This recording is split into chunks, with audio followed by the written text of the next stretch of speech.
Good morning, welcome back to the vlog.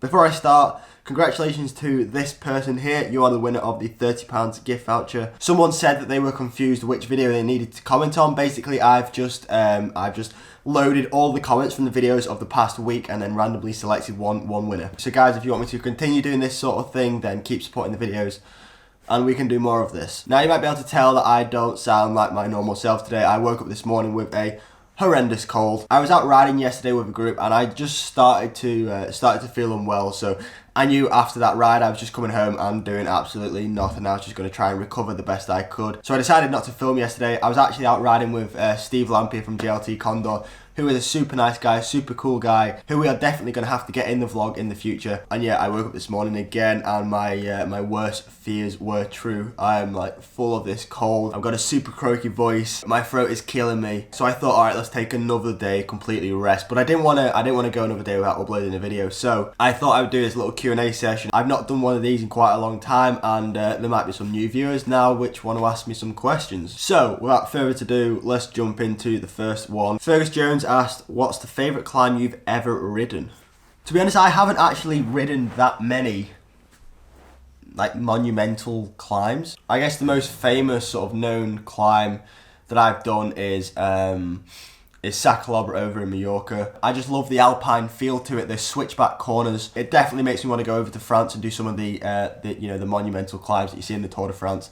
Alpe d'Huez, Mont Ventoux, the Tourmalet, the Telegraph. I hope in the years to come I have the opportunity to go and climb those climbs. Rob asks, when do you think is too late to become pro? Now this can vary massively. I know a lot of people say you have to be doing the sport from a very young age, which I think would be true if it was a sport where it's more skill-based rather than fitness-based. Cycling is a 90% fitness sport in my opinion, so you don't actually have to start as early as you may think. I believe Primoz Roglic, I'm sorry if I just butchered his name, who rides for Lotto Jumbo, he was actually a skier, maybe a ski jumper, some form of alpine sport, some winter sport, and he had an injury. Then he came over to cycling, and that was only like 4 or 5 years ago. So he came into the sport ridiculously late, but still managed to make it onto the World Tour stage. So yeah, if you've got the talent, if you've got the will, if you've got the motivation, I don't really think it matters too much as to when you start the sport. Yusuf asks, Cameron, when are you planning on going to Belgium? I'm hopefully going to head out there with Ryan in August, all being well, but there's nothing confirmed yet. Owen asks, what goes through your mind? I'm boring you, Sam.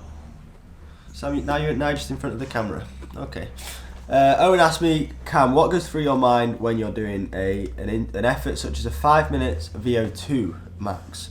I try to not think about anything. I find if I start trying to think about something, I end up thinking about the time of that interval, how long I've been going, how long I've got left, and when I do that, it definitely feels like it prolongs the interval. So just try and go in there with a clear mind, not think about anything, and just focus on turning the pedals. Sam asks, Cameron, when was the last time you bonked on a ride?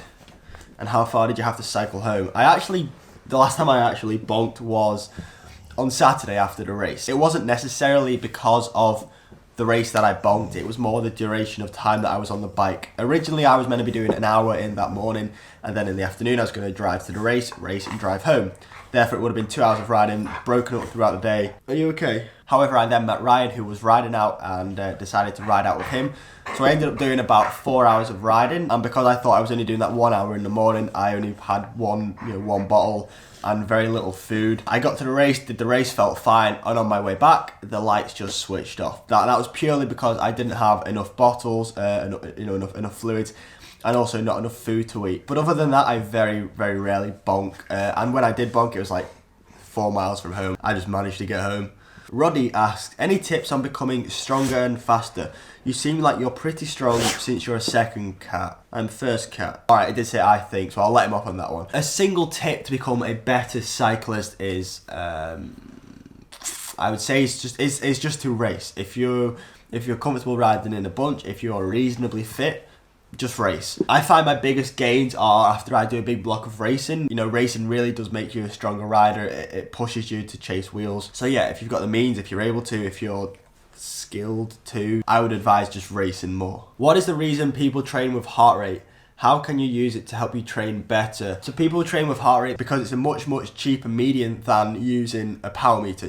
To buy a power meter, you got to spend maybe at least £600, whereas with a heart rate monitor, you can pick one up for about £40 or £50. Now, I actually very rarely use heart rate anymore whilst I'm training. One of the reasons that I don't like using heart rate, and one of the reasons that I advise people to use power if you are able to, is because, Lexi, what, like, are you crazy? There is a lag period when you use heart rate. So, for example, if I started a 20-minute effort, if I was using power, soon as like that initial moment when I start pressing harder on the pedals, the watts will increase. Now, if I was basing that off heart rate, it might take 1 or 2 minutes for my heart rate to elevate, to the desired heart rate. Now, what this often can lead to is people going off too hard. So they'll start the interval, they'll see the heart rate's maybe 140, what they want it to be 170. So they'll do a real hard first 5 minutes just to try and bring that heart rate up as quick as possible. However, this often means fatigue kicks in a lot quicker. They're not able to sustain their effort for that 20-minute period. And yeah, I guess the thing with heart rate is you get what you pay for. It's better than not training with anything, but it's just not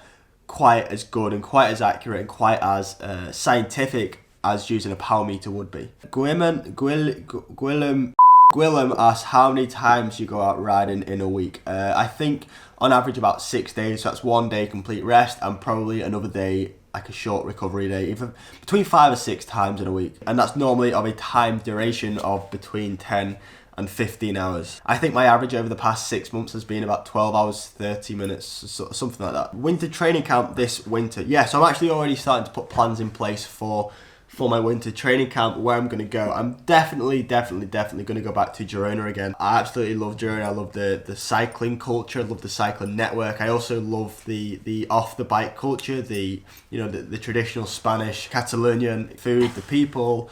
Just, I don't know, Girona in general has a real nice, safe feel to it. Obviously the roads are amazing. You've got great cafes there, great food. There's no solid plans in place at the minute, but I'm definitely going to be going back to Girona. Samuel asked me, who was the rider of the recent Tour de France? For me, it was Warren Barguil. Warren Barguil was definitely one of the riders of the Tour. However, for me, my out-and-out rider was probably it was Thomas de Gendt, purely by the number of breakaways he has been in for this Tour. It's something ridiculous. The amount of kilometres he has spent in the breakaway in the Tour de France this year. I retweeted his tweet on Twitter. Head over to my Twitter and have a look. Yeah, it's some bizarre amount of kilometres. So perhaps not from a results perspective, but he was definitely the rider of the Tour for me. Anyway, guys, that's going to do it for today's video. I want to try and keep my activity and my brain functioning to a minimum today, to try and get rid of this cold as quick as possible. We're in the middle of summer and I've got a cold. Thankfully though, it is only Monday, so I've got like 5 or 6 days now that I can use to completely just recover ahead of next week's training. But guys, thanks for watching. I hope you enjoyed it. If you enjoy these Q&As every now and again, let me know down below. But guys, hopefully I'll see you tomorrow.